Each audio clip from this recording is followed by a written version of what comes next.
Hoy vamos a concluir con el versículo 2 del capítulo 12 de Romanos.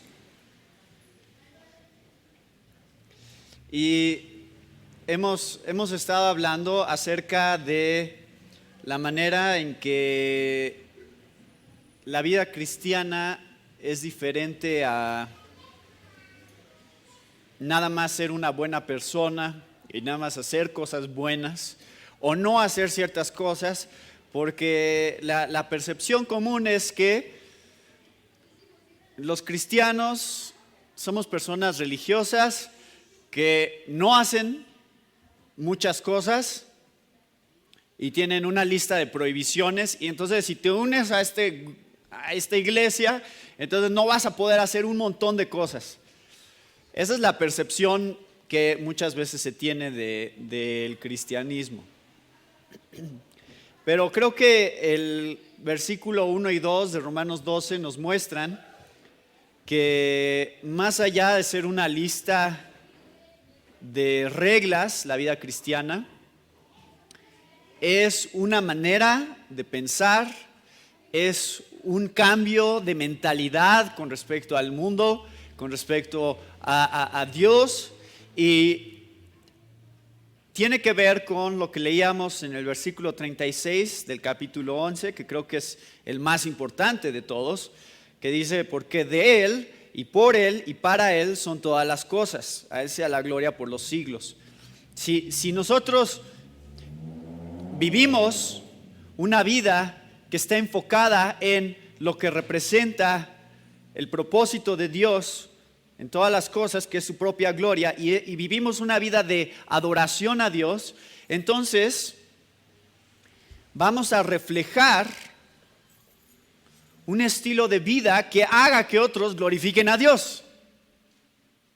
Ese es un estilo de vida de adoración, refleja el valor del Dios que estamos adorando. ¿Entienden? Si ustedes viven vidas de adoración, están reflejando cuánto vale Dios. Entonces, para ustedes. Y la gente ve eso. Eso debería ser el propósito de todo lo que hacemos. Reflejar el valor de Dios en todo lo que decimos, hacemos y pensamos. Entonces, el versículo 1 y 2 nos empiezan a decir cómo hacer eso.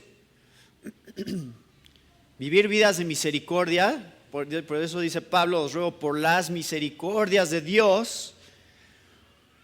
Todo lo que haces con tu cuerpo le importa a Dios, vimos. Lo que haces con tus manos, lo que haces con tus pies, lo que haces con tu lengua, lo que haces con tu mente, todo eso forma parte de nuestra adoración diaria a Dios.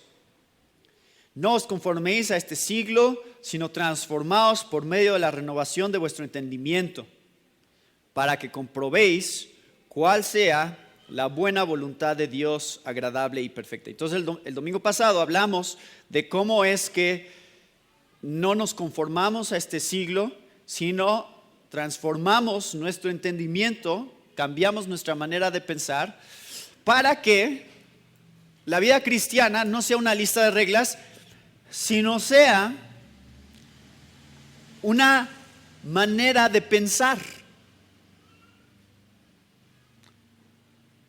Y se acuerdan, este es el punto más importante que mencioné en relación a esto. Era: Señor, ayuda a mi mente a que sea cambiada de tal manera que yo quiera lo mismo que tú quieres.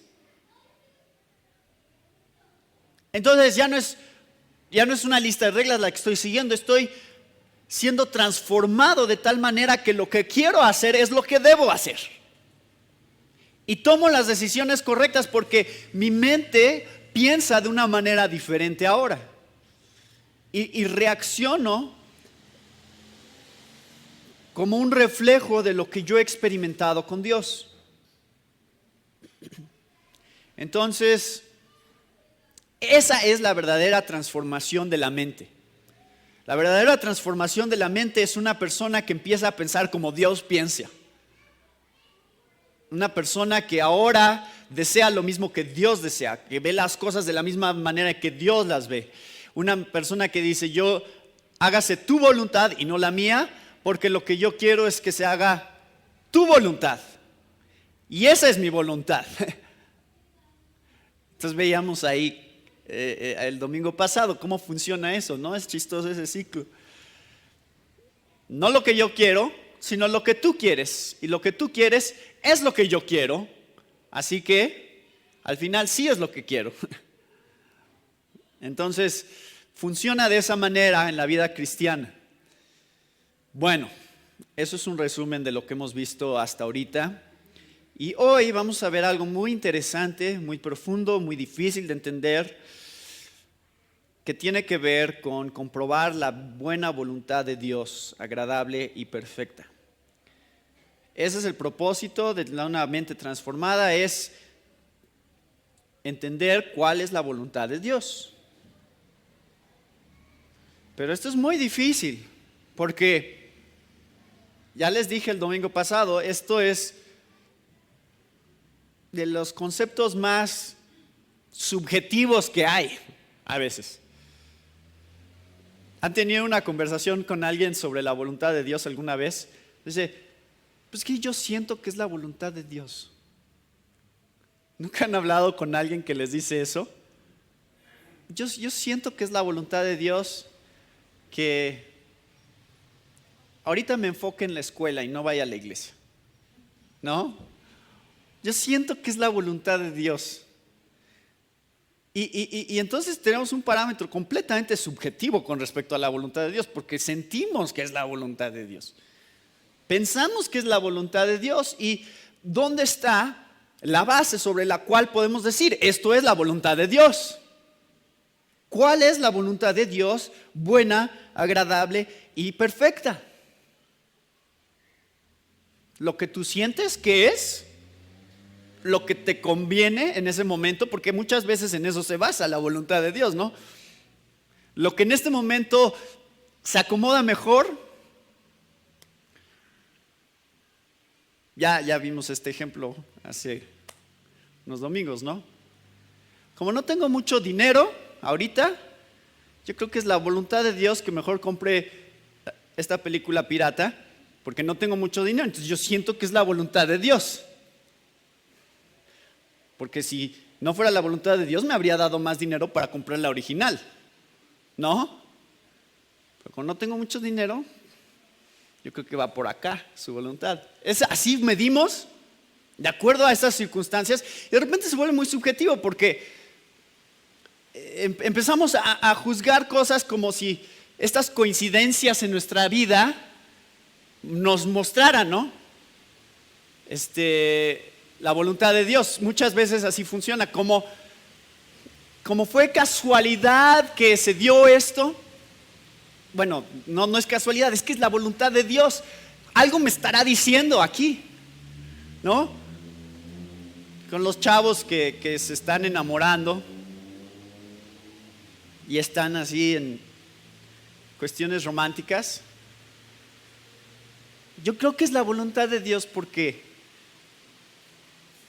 yo le dije a Dios, la primera que me ofrezca comprarme unas papas, esa, ¿no? Y sí me lo ofreció, entonces yo creo que es la voluntad de Dios. Entonces empezamos a actuar de esta manera así medio mística, ¿no? En cuestión de la voluntad de Dios. Y tratamos de que se acomode a lo que realmente queremos, que no es la voluntad de Dios, es nuestra voluntad. O sea, no es tanto que estamos buscando la voluntad de Dios, estamos buscando justificar lo que nosotros queremos hacer. Y entonces da la casualidad de que se acomodan las cosas de esa manera, ¿no? Entonces hoy vamos a meditar sobre esto y por eso nos hemos tardado tanto en estos dos versículos. Cada uno de estos puntos que están en estos dos versículos, versículo 1 y versículo 2, son suficientes para un mensaje porque son muy profundos estos conceptos. Las misericordias de Dios, el presentar nuestros cuerpos como sacrificio vivo, el no conformarnos a este siglo, sino transformar nuestra manera de pensar, el entender cuál es la voluntad de Dios. Cada uno de esos son muy, muy profundos y hay mucho en la Biblia con respecto a esto. Entonces, solo quiero empezar diciéndoles que lo que complica más este punto de la voluntad de Dios es que la misma Biblia tiene diferentes definiciones para la voluntad de Dios. O sea, la misma Biblia no tiene una sola definición para la voluntad de Dios. Entonces eso todavía nos complica un poco más entender de qué está hablando Pablo cuando dice comprobar cuál es su voluntad. La primera, y vamos a verlas, porque es muy claro en toda la Biblia, hay dos voluntades de Dios diferentes. Entonces vamos a ver, número 1, les voy a enseñar cuáles son, luego vamos a decidir de cuál está hablando este versículo y luego vamos a ver cómo vivimos esa voluntad. La primera voluntad de Dios es lo que llamaríamos la voluntad soberana de Dios. Y eso significa que nada de lo que sucede está fuera de su voluntad. ¿Cuál es la voluntad de Dios? Todo lo que pasa es su voluntad. Y eso lo vemos en muchos pasajes. Por ejemplo, Mateo 26:39, cuando estaba orando Jesús. ¿Y qué dijo Jesús? Hágase tu voluntad. ¿Y cuál era la voluntad de Dios en ese momento? Que Jesús fuera crucificado. ¿Y qué es la crucifixión? ¿Es algo bueno o malo? ¿Matar al Hijo de Dios es algo bueno o es algo malo? ¡Malo! ¿No? No podemos dudar en esto. ¿Es pecado matar al Hijo de Dios? ¿Escupirle en su cara? ¿Ponerle una corona de espinas? ¿Clavarlo en una cruz? ¿Es pecado? ¿Era la voluntad de Dios? Sí, porque Jesús oró, hágase tu voluntad, no la mía, la cual es todos los eventos que se van a desencadenar en las siguientes horas. Eso es lo que estaba orando Jesús, diciendo, todo lo que va a acontecer en estas siguientes horas, que sea tu voluntad hecha. Y yo me voy a someter a esa voluntad. Y por eso es que Jesús fue entregado a los romanos para ser crucificado. Y dice Isaías 53:10 que fue su voluntad someterlo a padecimiento. Desde el Antiguo Testamento estaba profetizado que esta era la voluntad de Dios, que su mismo Hijo padeciera en manos de pecadores. Nada de lo que sucede está fuera de su voluntad. O sea que a veces cosas que son pecado, no, siempre las cosas que son pecado, siempre están bajo la soberana voluntad de Dios. ¿Por qué? Porque Dios puede detener esas cosas si quisiera y no lo hace. Entonces algo hay ahí, por lo cual deja que pasen.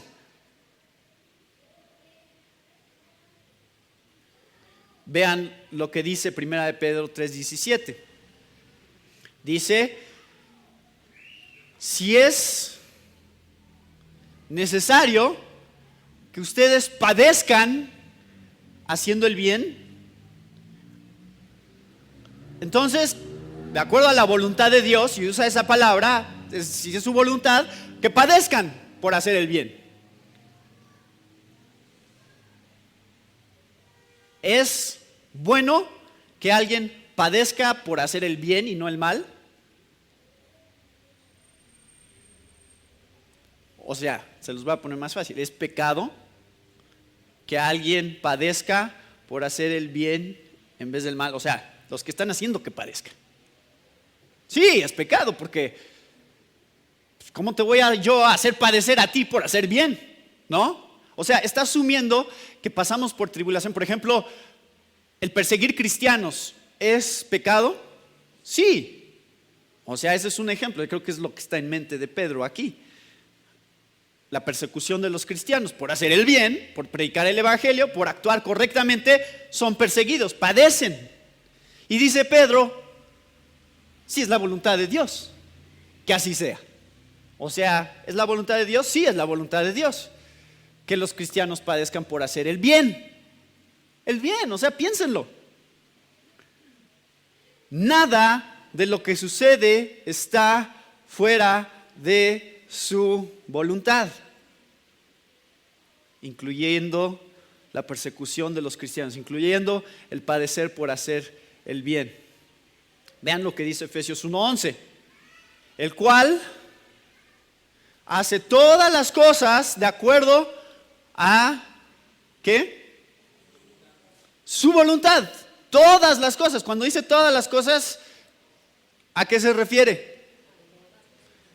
Todas las cosas, que viene del griego todo, que significa todo. ¿Verdad? Todas las cosas de acuerdo a su voluntad. No hay nada que esté excluido de esta voluntad de Dios. Mateo 10:29, ni un solo pájaro cae a la tierra si no es la voluntad del Padre. Hoy amaneció muerta mi iguana.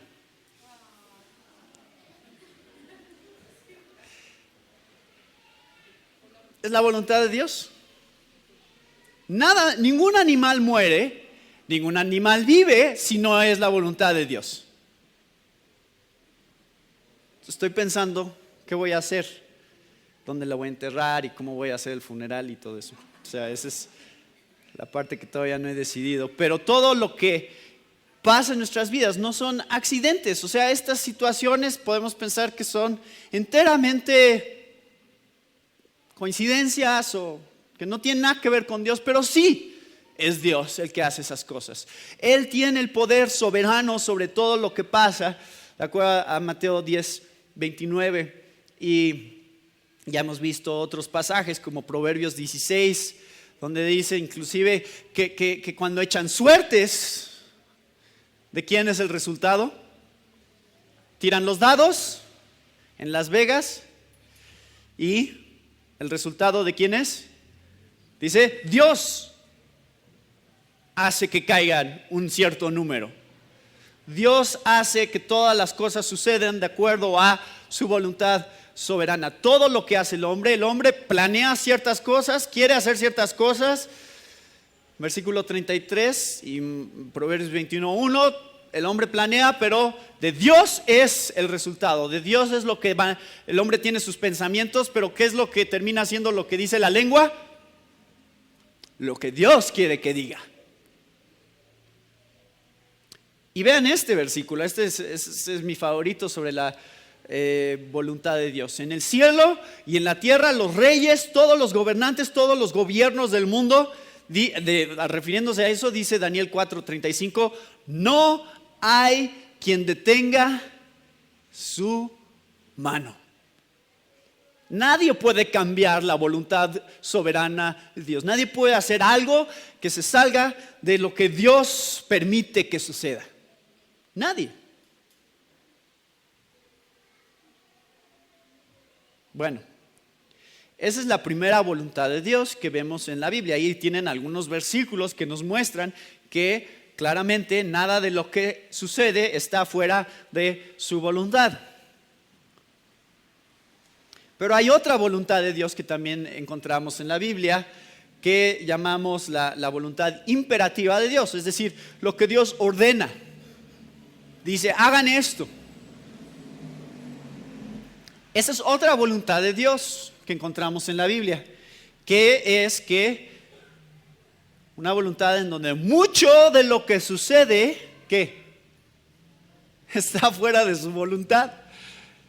La voluntad soberana de Dios es todo lo que sucede está en su voluntad, y en la voluntad imperativa de Dios, mucho de lo que sucede está fuera de su voluntad. ¿No es interesante? Eso es lo que llamamos una paradoja. ¿Qué es una paradoja? Algo que aparentemente es una contradicción. Aparentemente no hay compatibilidad entre estas dos voluntades de Dios. Decimos, ¿cómo pueden ser las dos verdad? ¿Cómo puede ser que todo lo que pase sea voluntad de Dios y mucho de lo que pase no sea la voluntad de Dios? ¿Cómo armonizamos esas dos cosas? Pero les voy a decir una cosa, tienen que armonizarlas. Si no hacen eso, si no armonizan estos dos conceptos, la Biblia no va a tener ningún sentido. Entonces esto es muy importante, lo que les estoy explicando es muy importante. No solamente la Biblia no va a tener sentido, sino mucho de lo que pasa en su vida de ustedes no va a tener sentido. Si no tienen una categoría para ambas voluntades de Dios, donde puedan decir claramente, esto es la voluntad soberana de Dios y esto es la voluntad imperativa de Dios, esta es la voluntad de mandamiento de Dios. Y puedan distinguir entre estas dos cuando están leyendo sobre la voluntad de Dios en la Biblia. Si no, van a tener serios conflictos sobre la congruencia de la Biblia. Algunos ejemplos de la voluntad imperativa de Dios que encontramos en la Biblia, por ejemplo, Mateo 7:21, en los últimos días vendrán delante de Él y dirán, Señor, Señor, ¿no? Y Él dirá, no los conozco. Y dice claramente, no todos los que digan, Señor, Señor, sino los que hacen la voluntad de Dios, permanecen para siempre. Entonces, ¿qué quiere decir eso? No todos hacen la voluntad de Dios. No todos los que digan Señor, Señor, sino los que hacen la voluntad de Dios. Hay una categoría de gente que no hace la voluntad de Dios, de acuerdo a Mateo 7:21. O, por ejemplo, 1 Tesalonicenses 4:3, la voluntad de Dios es vuestra santificación, que os apartéis de la inmoralidad sexual, de la fornicación. Eso es la voluntad de Dios, lo cual significa que ni en esta iglesia, ni allá afuera, ni en ningún lugar se cumple la voluntad de Dios. ¿O sí? ¿Verdad? Apártense de la inmoralidad sexual, esa es la voluntad de Dios. Uy, no, pues, todos los días, ¿no? Todos los días está quebrantando la voluntad de Dios. Estamos rodeados de inmoralidad sexual. O, por ejemplo, 1 Tesalonicenses 5:18, la voluntad de Dios es que den gracias en todo. ¿Damos gracias en todo? No damos gracias en todo. Pues, si me va bien y me dan un aumento, entonces sí doy gracias, ¿verdad? Pero si me corren de mi trabajo, murmuro.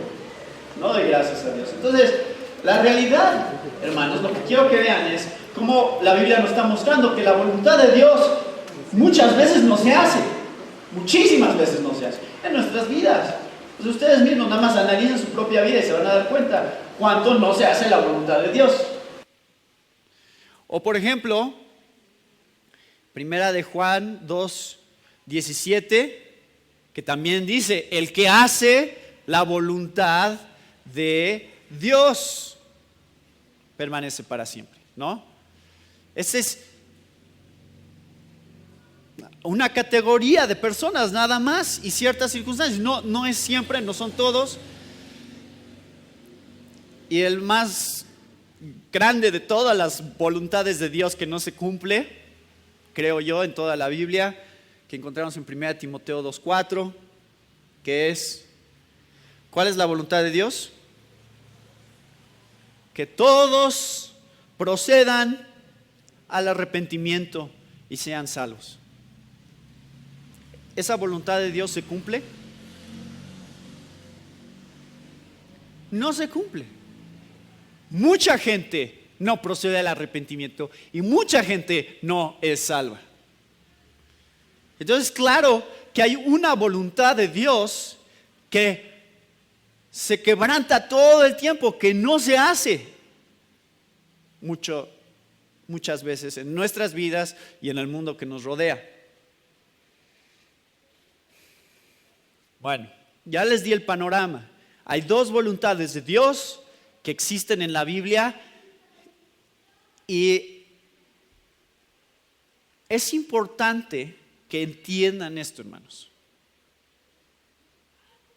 Muy, muy importante. Este punto, yo he hablado sobre las dos voluntades de Dios antes en la iglesia y hay un libro que se llama Los Deleites de Dios, que está en la librería por John Piper, que tiene en el apéndice al final una sección que se llama Las dos voluntades de Dios y es esto más desarrollado todavía. Entonces, si les interesa estudiar y leer más sobre eso, compren el libro de Los Deleites de Dios.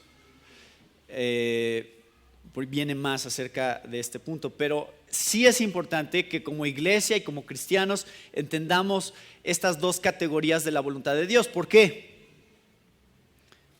Porque la vida diaria nos confronta con las dos voluntades de Dios, ¿no? Por ejemplo, les doy un ejemplo, y esto pasa todo el tiempo. Mujeres que sufren abuso por parte de sus esposos. Y vienen, y eso es muy común, vienen y a lo mejor no es nada más abuso físico, también es abuso emocional, en donde ya no pueden más. Y sus esposos no tienen ningún interés en cosas espirituales y le prohíben a su esposa ir a la iglesia y circunstancias muy difíciles que se dan en muchos casos, en muchas parejas. Y cuando nosotros lidiamos con este tipo de abusos, de machismo o de cualquier otra cosa, podemos decir confiadamente, no es la voluntad de Dios. ¿Verdad? O sea, ¿es la voluntad de Dios que golpees a tu esposa? No es la voluntad de Dios.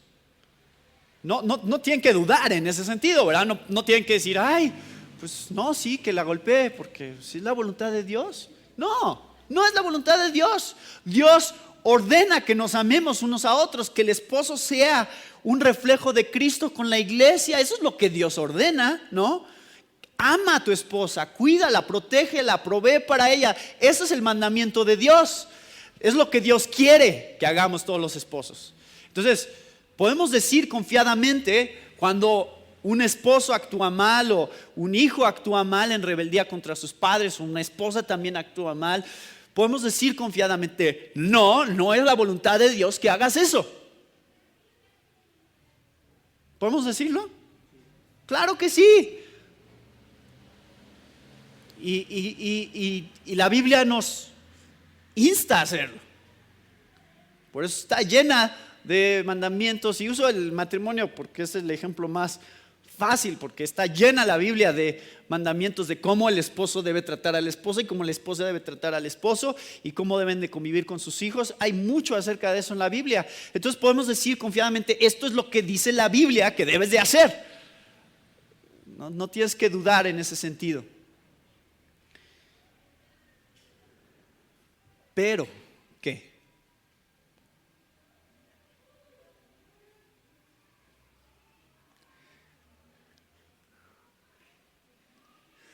Pero, Romanos 8:28, todas las cosas ayudan a bien a los que a Dios aman y han sido llamados conforme a su propósito.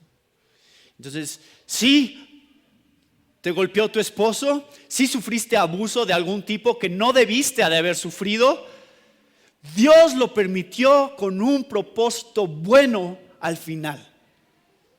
Y quiere hacer algo a través de eso. Y Dios sabe cómo lo va a hacer. Y tú y yo necesitamos ambas cosas, ¿no? O sea, necesitamos saber, por un lado, no es la voluntad de Dios, esto no debería de hacerlo, pero por otro lado, necesitamos saber que Dios está en control y que Dios me puede sostener a través de esas circunstancias y me puede sacar y llevar un propósito más grande después. Necesitamos las dos cosas. No es escoger uno o el otro, necesitamos los dos. Necesitamos saber tanto que Dios tiene el control, como también lo que dice Hebreos 4:15. No tenemos un sumo sacerdote que no pueda compadecerse de nosotros, porque Él vivió todas las cosas como nosotros también las vivimos y fue tentado, pero sin pecado, por lo cual Dios también se contrista en las situaciones que nosotros vivimos. O sea, Dios también siente el dolor que tú sientes cuando pasas por una situación difícil. No es su voluntad. Dios se entristece muchísimo cuando ve el pecado. Dios se duele muchísimo cuando ve cómo abusamos de las cosas que nos ha dado y las usamos mal. Esposos, Dios se contrista de esas cosas. Dios siente el dolor en su corazón por las cosas terribles que suceden todos los días y las injusticias que hay allá afuera y la manera en que la sociedad vive ignorando la ley de Dios.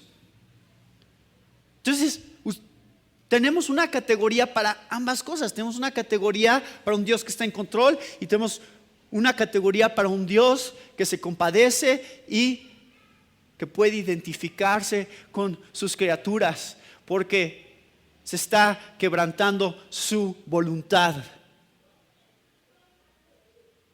Cuando te hacen algo a ti injusto,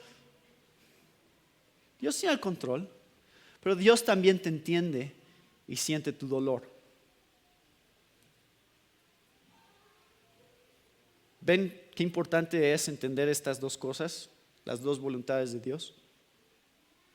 Es muy importante porque nuestra vida cristiana está constantemente confrontada con situaciones que requieren de ambas.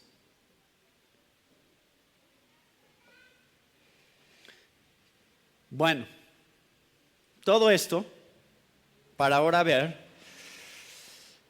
de qué está hablando Pablo en el versículo 2 de Romanos 12, cuando dice que comprobemos cuál sea la buena voluntad de Dios, agradable y perfecta. ¿Cuál de las dos voluntades de Dios es de la que está hablando Pablo aquí? ¿Cuál creen? Pablo quiere que comprobemos como cristianos cuál es la voluntad de Dios agradable y perfecta. ¿Su voluntad soberana o su voluntad imperativa? ¿Cuál de las dos?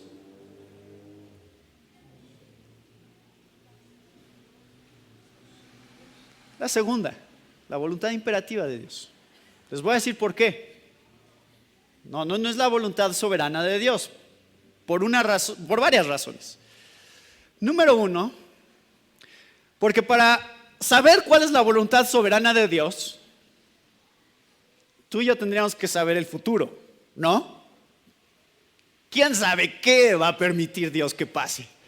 Es imposible que tú y yo sepamos la voluntad soberana de Dios. No podemos. Porque sería lo mismo que ser un adivino, ¿no? Prediciendo el futuro. Ay, ¿cuál será la voluntad soberana de Dios? No sabes tú. No puedes saberlo. Bueno, eso es una. Número dos,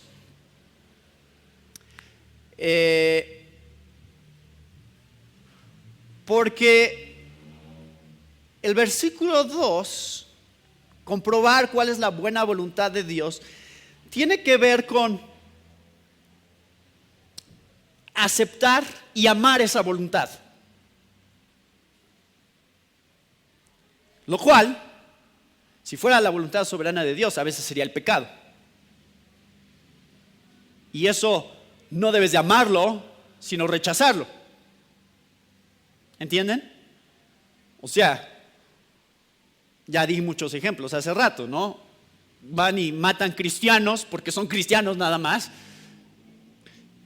No es amar eso como, ay, qué bueno. O sea, hay algo en nosotros que debe de rechazar eso, aunque entendamos que es parte de la voluntad soberana de Dios. ¿Entienden? Entonces, esa es la otra razón por la cual no creo que sea la voluntad soberana de Dios. Es porque a veces la voluntad soberana significa pecado. Y Dios, nuevamente este concepto ya lo he dicho antes, pero lo vuelvo a repetir para que quede claro. Dios puede tener el control sobre el pecado sin ser autor del pecado. ¿Sí? Eso sí tiene que quedar muy claro. No lo dije hace rato, pero ese es un punto acerca de la soberanía de Dios sobre el pecado. Dios tiene el control sobre el pecado sin ser Él el autor del pecado o el origen del pecado. ¿Cómo es? No sé, pero así es. Y creo que Pablo aquí nos está invitando a aceptar, a amar, a atesorar la voluntad de Dios. ¿Cuál voluntad?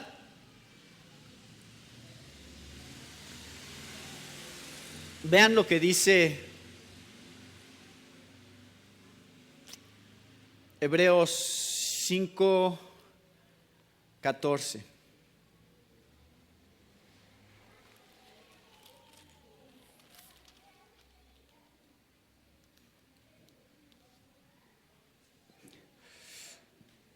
Todo aquel, bueno, desde el 13, todo aquel que participa de la leche es inexperto en la palabra de justicia porque es niño. Versículo 14. Pero el alimento sólido es para los que han alcanzado madurez, para los que por el uso tienen los sentidos ejercitados en el discernimiento de ¿qué? Del bien y el mal. Aquí está, esta es la voluntad de Dios. Eso es a lo que nos está invitando con una mente transformada y renovada, es a poder discernir entre el bien y el mal. ¿Cuál de los dos es la voluntad de Dios? El bien es la voluntad de Dios, ¿no? Ese discernimiento de saber, esta es la voluntad de Dios, lo bueno, este ejercicio de la mente que logra discernir esas cosas, es a lo que nos está invitando Pablo.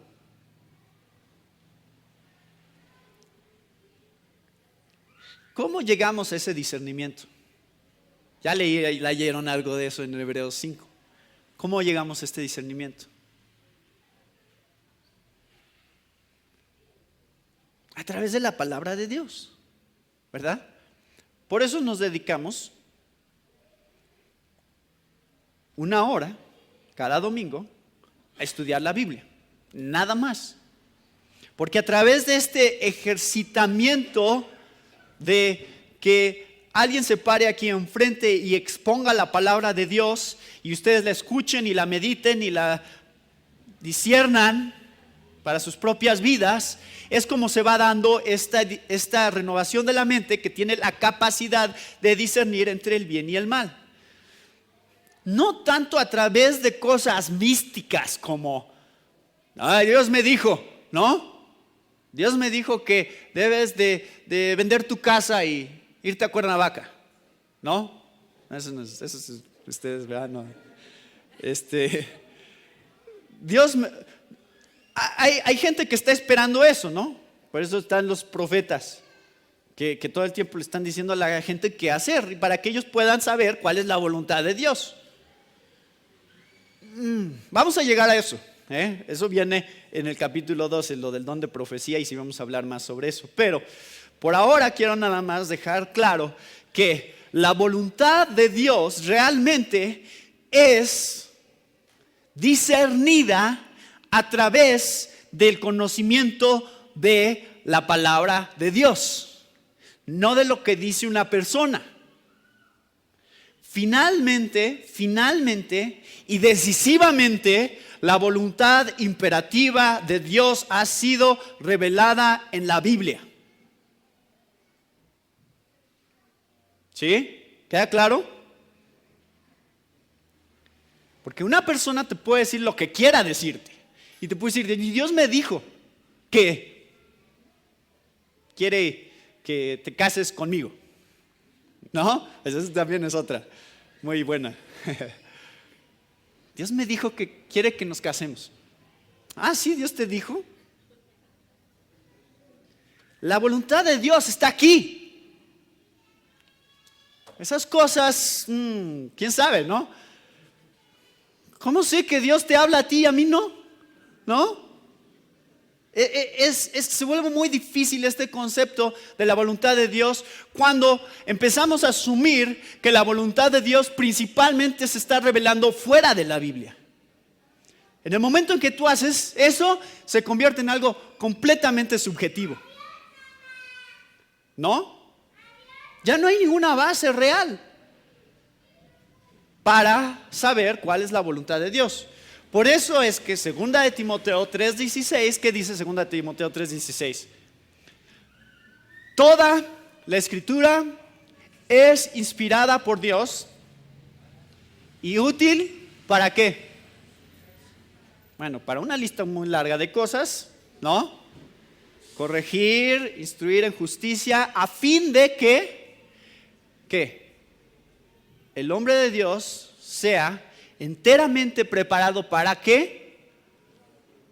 Toda buena obra, estamos equipados para toda buena obra, ¿a través de qué? Toda la escritura, ¿no? Toda la escritura nos prepara para toda buena obra. No hay ninguna buena obra de la cual la palabra de Dios no nos prepare.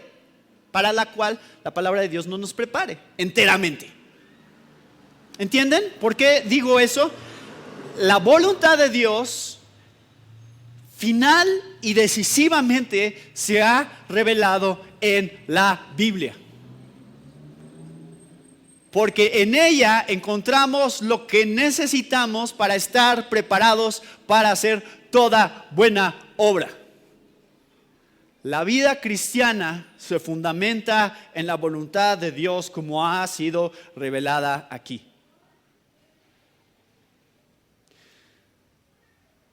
Bueno, ya llegaremos a esa parte sobre el don de profecía porque viene en Romanos 12 y está divertido esa parte.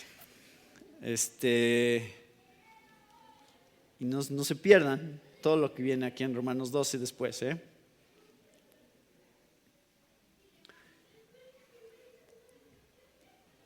Entonces,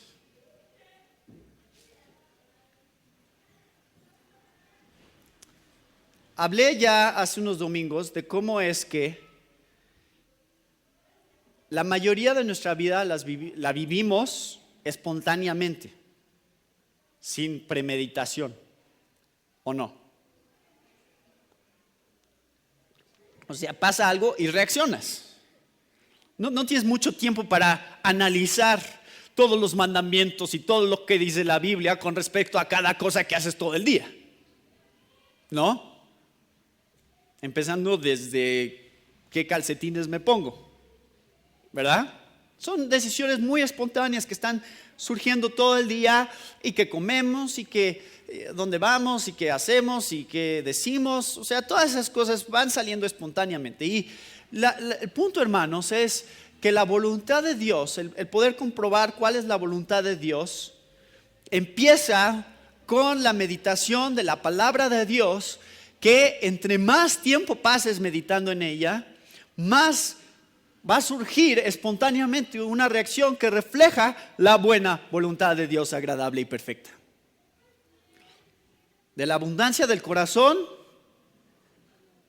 habla la boca, ¿no? Es lo que espontáneamente sale, es lo que meditas más.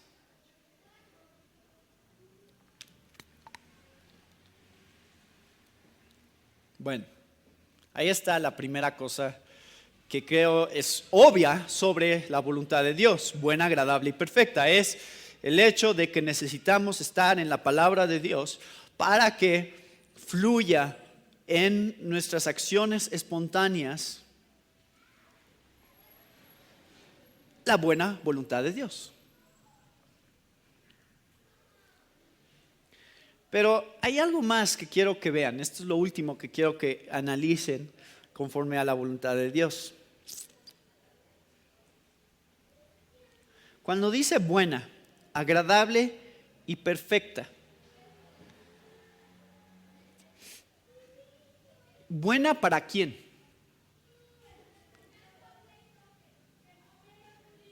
¿Agradable para quién? ¿Perfecta para quién?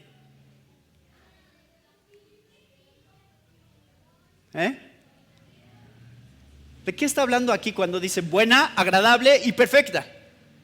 ¿Para quién es buena?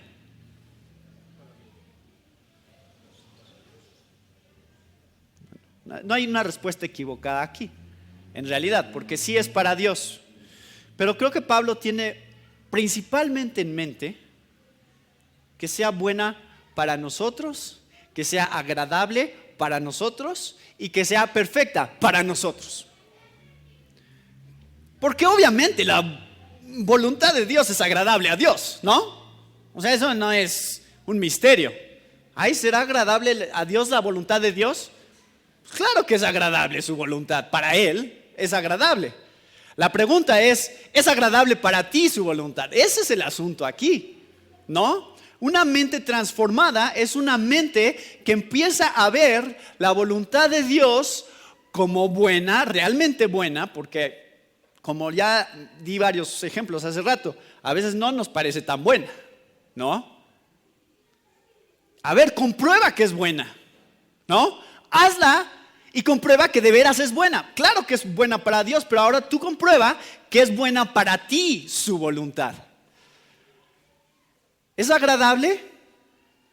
Sí, sí es agradable. Para Dios es agradable, pero ahora tú comprueba que es agradable para ti.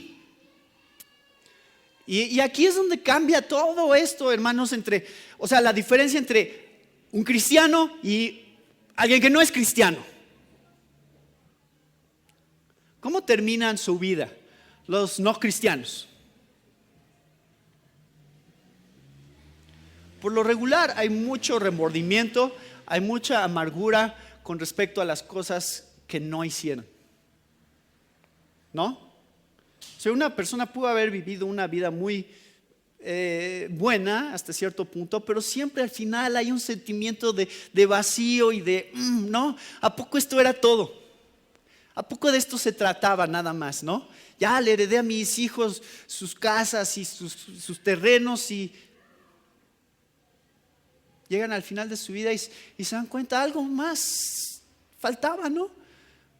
Y terminan con ese sentido de vacío y de, ¿no? O sea, piensen en la gente que ustedes conocen y cómo han terminado su vida. Cuando llegan al final de su vida, la diferencia entre un cristiano y un no cristiano. Y creo que la principal diferencia es que un cristiano tiene un sentido de satisfacción con respecto a cómo vivió su vida. Hice lo que Dios quiso hacer a través de mí, di testimonio de lo que Dios fue conmigo y hay un sentido de estar completos al final. Porque trascendemos nada más a lo material, ¿no? Como cristianos. No se trata de lo que le dejé a mis hijos, se trata de que hice tesoros en el cielo y no en la tierra y que hay algo más grande que me espera y que lo mejor todavía está por venir. No quedó atrás lo mejor viene ahora que estoy al final de mi vida. Es mucho, mucho mejor morir como cristiano que como no cristiano. Mucho mejor. Porque un no cristiano solo puede ver para atrás y pensar que lo mejor ya pasó. Y un cristiano dice, la voluntad de Dios es buena, agradable y perfecta para mí y por eso entregué mi vida a Él. Porque lo mejor viene, como dice Romanos 8:18. Considero que las aflicciones del tiempo presente no son comparables con la gloria venidera que en nosotros ha de manifestarse. Esa es la buena voluntad de Dios, agradable y perfecta. Y vivimos nuestra vida manifestando cómo es que es verdad. La gente que te ve a ti piensa, sí, no, pues él sí cree que la buena voluntad de Dios es buena, agradable y perfecta para él. O vivimos quejándonos de la voluntad de Dios, como si no fuera buena, como si no fuera agradable y como si no fuera perfecta, como si que le faltara algo. Pues sí está padre esto de venir a la iglesia, estudiar la Biblia, pero creo que hay más cosas. O sea, creo que como que hay mejores cosas para vivir, ¿no? Y que estos temas sean una parte de mi vida. Y empezamos a sentir como que no, esto no puede ser todo. Eso es, tiene que haber otras cosas, ganar más dinero, tiene que haber mi reputación, mi familia. Hay otras cosas que también son importantes. A lo mejor la voluntad de Dios para mí no es tan buena. Lo que está aquí a lo mejor sí es más o menos bueno, ¿no? Pero no es tan perfecto. Le falta un poquito más de ayuda a esto que está en la Biblia, porque como que mis planes no siempre se acomodan muy bien a lo que dice la Biblia. ¿Piensan a veces así? Bueno, creo que esa es la exhortación de Pablo en relación a la voluntad de Dios. Es buena, es agradable y es perfecta. No para Dios, claro que es buena, agradable y perfecta para Dios, pero la pregunta es, como cristianos, estamos viviendo como si fuera buena, agradable y perfecta. Ahora, creo que hay siempre a lo largo de la Biblia, y quiero mostrarles esto porque creo que es muy significativo, todo ser inteligente, con voluntad, ha sido de alguna manera probado por Dios para mostrar esto, que la voluntad de Dios es buena, agradable y perfecta. Y piénsenlo como cuando dice para que comprobéis, piensen la parte de prueba. Cada uno de nosotros somos probados para comprobar algo. ¿Sí? Ahí está la voluntad de Dios. Ahora, comprueba ¿qué? Que es buena, agradable y perfecta en tu vida. Compruébalo. Primeramente, creo, se dio con los ángeles en el cielo, fue comprobada por los ángeles. No sabemos exactamente qué pasó, pero en algún momento de la historia hubo una rebelión de ángeles que pensaba que la voluntad de Dios no era buena, agradable y perfecta, y a través de rebelarse contra ella, se vio claramente que sí es buena, agradable y perfecta, porque el resultado, ¿cuál fue? Condenación eterna para ellos, expulsión de la gloria de Dios. No sabemos mucho sobre eso. Ahí tienen algunos pasajes que nos dan a lo mejor una pista sobre qué es lo que pasó. A lo mejor la voluntad de Dios era adoren al Hijo, que Él sea proclamado, adorado como Dios supremo. Y algunos ángeles dijeron, no queremos hacerlo, no es la voluntad, no es buena, agradable y perfecta esa voluntad, y se rebelaron contra ella, y por eso fueron condenados y separados de Dios para siempre, y han sido enjuiciados ya a castigo y separación eterna de Dios. Pero más claro, también fue comprobada por el hombre la voluntad de Dios. ¿Se acuerdan? Ángel compartió sobre esto hoy en la mañana. ¿Qué pasó en el huerto del Edén? Dios puso un árbol y dijo, ¿cuál es mi buena, agradable y perfecta voluntad? No coman de ese árbol. Dios dijo, esta es mi buena voluntad, agradable y perfecta, pero fueron tentados por la serpiente diciéndoles, no es tan buena, no es tan agradable y no es tan perfecta. Coman, porque si comen serán como Dios. Eso es mejor, ¿no? Bueno, ya sabemos cuál fue el final de esa historia. ¿Qué pasó? ¿Cuál fue el resultado? ¿Se comprobó que la voluntad de Dios es buena, agradable y perfecta? Sí, se comprobó. Porque se vio que al desobedecerlo, al ir en contra de ella, los resultados fueron condenación, muerte, pecado, dolor, todas las cosas que han venido a raíz de eso, que están en Romanos 8, versículos 20 al 26, 25. Pueden leer acerca de qué pasó a raíz del pecado. Y nuevamente fue la voluntad de Dios, se probó y se comprobó que sí es buena, agradable y perfecta. ¿Por quién más fue probada la voluntad de Dios? Por Jesús, ¿no? Jesús comprobó la voluntad de Dios buena, agradable y perfecta, aunque significaba ir a la cruz, padecer, que le pusieran una corona de espinas, que enterraran clavos en sus manos y en sus pies, que enterraran una lanza en su costado. Aunque la voluntad de Dios representaba eso en su vida, Jesús comprobó que era buena, agradable y perfecta, se sometió a ella. ¿Y cuál fue el resultado? Resucitó de entre los muertos. Ahora está sentado a la diestra del Padre, intercede por nosotros y ha puesto el precedente a través del cual tú y yo tenemos esperanza para nuestras vidas, para toda la eternidad. ¿Comprobó que es buena, agradable y perfecta la voluntad de Dios Jesús? Sí. O sea, aunque parezca algo malo en el presente, aunque parezca algo oscuro en el presente como fue en la vida de Jesús, Jesús comprobó que al final tiene un buen resultado someterse a la voluntad de Dios. Aunque no te convenga en el presente, ves en Jesús el ejemplo de cómo siempre es buena, agradable y perfecta. Y por último, este es el punto de Romanos 12. La voluntad de Dios es comprobada por los cristianos. Tú y yo somos probados todos los días para comprobar que la voluntad de Dios es buena, agradable y perfecta. Esto es algo que se experimenta, hermanos. O sea, experiméntalo, esa es la manera de comprobarlo. No es algo nada más intelectual. Sí está la renovación de nuestra mente, pero ahora que nuestra mente está siendo cambiada, ahora la Biblia nos está invitando a comprobar, o sea, pon a prueba la voluntad de Dios. A ver, hazla y ve si de veras es lo mejor para ti. ¿Entienden? Ese es el reto que nos está poniendo Pablo aquí. Nos está diciendo, pon a prueba la voluntad de Dios. Parece difícil, parece algo que no quiero hacer a veces, pero ponlo a prueba y vas a ver que es bueno.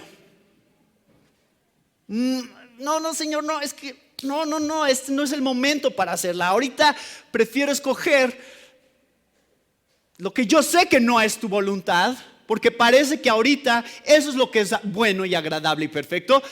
Pero dice Dios, a ver, ponme a prueba, haz mi voluntad y vas a ver que al final, ya viste, la Biblia está llena de ejemplos de cómo se ha probado una y otra vez que el hacer la voluntad de Dios es lo mejor. ¿Quieres lo mejor para tu vida?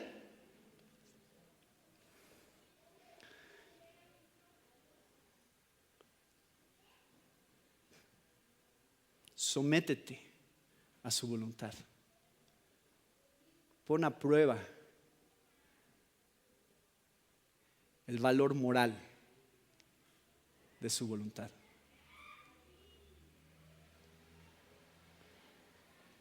Ese, hermanos, es el reto de Romanos 12:2. Cambiar nuestra manera de pensar para que en todas las decisiones que tomamos todos los días, en donde somos puestos a prueba con respecto a la voluntad de Dios, comprobemos lo que es mejor para nosotros, la buena, agradable y perfecta voluntad de Dios.